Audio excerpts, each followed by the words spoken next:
दोस्तों, अगर आप चार धाम यात्रा करने की सोच रहे हैं लेकिन लॉकडाउन की वजह से नहीं जा पा रहे हैं तो आपका इंतजार अब खत्म होने जा रहा है। उत्तराखंड गवर्नमेंट चार धाम यात्रा को शुरू करने वाली है। पूरी जानकारी के लिए इस वीडियो को अंत तक देखें और आगे भी ऐसी जानकारी के लिए हमारे चैनल को सब्सक्राइब कर लें और नोटिफिकेशन बेल को ऑन कर लें। कोरोना वायरस की वजह से सबसे ज्यादा नुकसान उत्तराखंड टूरिज्म को हुआ है, क्योंकि यहाँ की आधे से ज्यादा जनसंख्या टूरिस्टों पर निर्भर होती है। चार धाम यात्रा जो अप्रैल के अंत तक शुरू हो जाती थी, वो जून तक भी शुरू नहीं हो पाई है। केंद्र सरकार द्वारा जारी किए गए गाइडलाइंस, जिसमें कहा गया था कि 8 जून से सभी धार्मिक स्थल श्रद्धालुओं के लिए खोल दिए जाएंगे, उस गाइडलाइंस के मुताबिक उत्तराखंड सरकार ने भी ये निर्णय लिया है कि अब श्रद्धालुओं को भी अनुमति दे दी जाएगी कि चार धाम यात्रा कर सकें। परंतु उत्तराखंड सरकार ने इसे 2 चरण में विभाजित कर दिया है।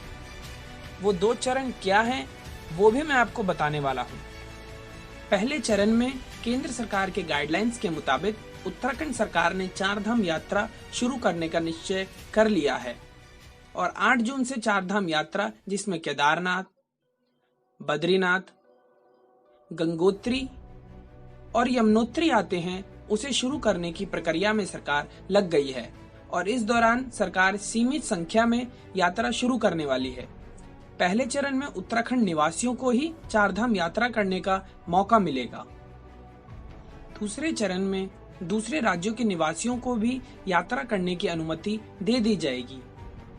उत्तराखंड सरकार अन्य राज्यों की सरकार से पर्यावरण चालू करने की बात कर रही है, जिससे यात्रियों को दिक्कत ना हो और चार धाम यात्रा कर सके।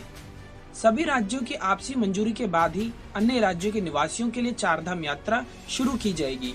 इस चार धाम यात्रा के दौरान सोशल डिस्टेंसिंग और कोरोना से बचने वाले सभी सावधानियों का ध्यान रखा जाएगा।